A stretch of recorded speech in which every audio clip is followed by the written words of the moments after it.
damai sejahtera buat seluruh jemaat GSKI Petani, Nginden, Manyar, Sukamanunggal, Citraland, dan seluruh cabang-cabang kota Surabaya dan sekitarnya.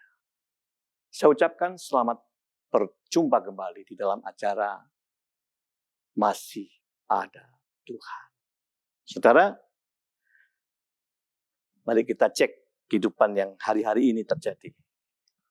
Saya percaya saat-saat ini Tuhan memaksa semua umat manusia untuk melakukan sesuatu yang tidak biasa dia lakukan. Manusia terganggu. Terganggu dari apa? Dari zona nyaman. Dari comfort zone. Setiap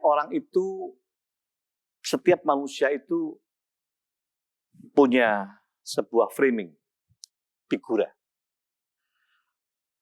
Yang ada di dalam figura itu adalah karakter dia, habit dia, sifat dia. Sehingga kalau dia berani keluar dari figura, maka dia merasakan ketidaknyamanan. Ini yang saya sebut framing comfort zone, saudara terganggu. Dan kita nggak bisa hindari. Saudara dan saya harus mengikuti untuk keluar lompat daripada framing kebiasaan kita. Kita tidak bisa ibadah lagi di dalam gedung-gedung.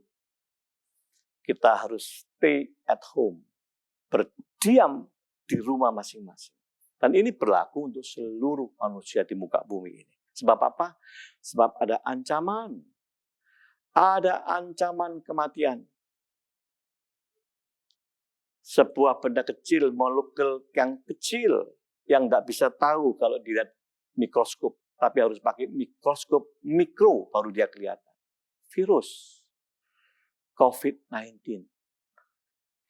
Ini yang saya sebut pandemi COVID-19 ini memberikan teror ketakutan kepada semua orang. Dan disinilah kesukaan iblis. Iblis dompleng, iblis senang. Teror dibuat untuk menggoncang iman orang percaya. Saudara, sekali lagi saya katakan, tidak usah takut. Peristiwa apapun, kalau Tuhan izinkan, dia ada di situ. Dia pegang kontrol dan dia pegang kendali.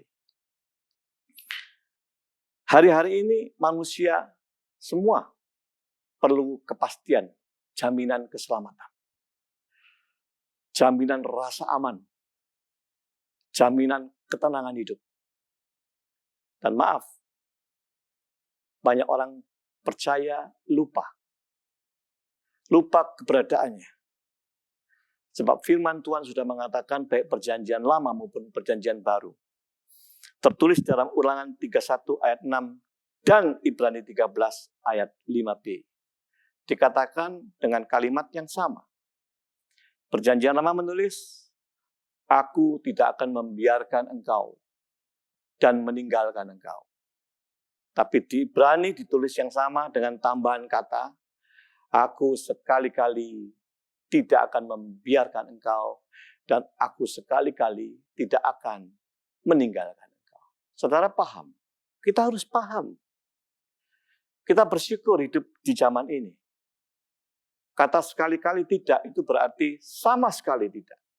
Artinya Roh Kudus yang tinggal di dalam setiap hati orang percaya sama sekali tidak akan pernah membiarkan saudara, apalagi meninggalkan saudara.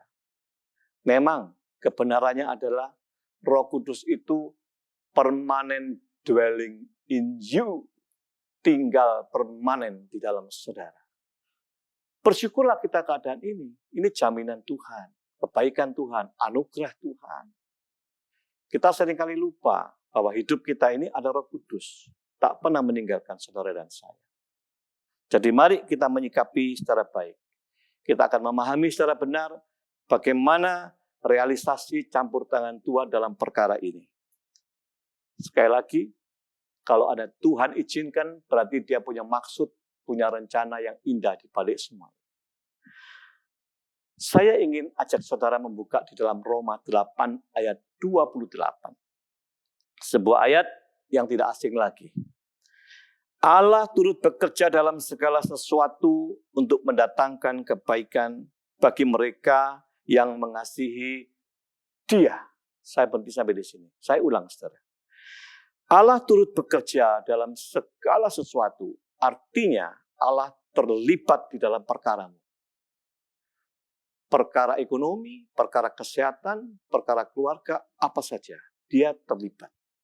Untuk apa dia terlibat? Untuk mendatangkan kebaikan, bukan celaka. Ya. Tetapi hati-hati, ini buat siapa? Ini berlaku untuk siapa? Ini berlaku bagi mereka yang mengasihi Dia. Perhatikan saudara, ini kata pentingnya. Bagi mereka yang mengasihi Dia, maka janji ini berlaku.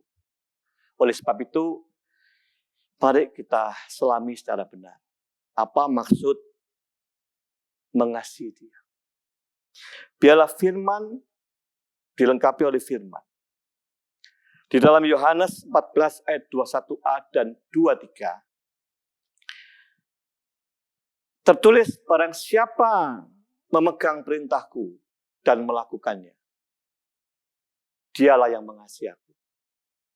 Ayat 23a, jawab Yesus. Jika seseorang mengasihi aku, ia akan menuruti firman-Ku. Saudara paham artinya? Artinya ketaatan menjadi perhatian Tuhan.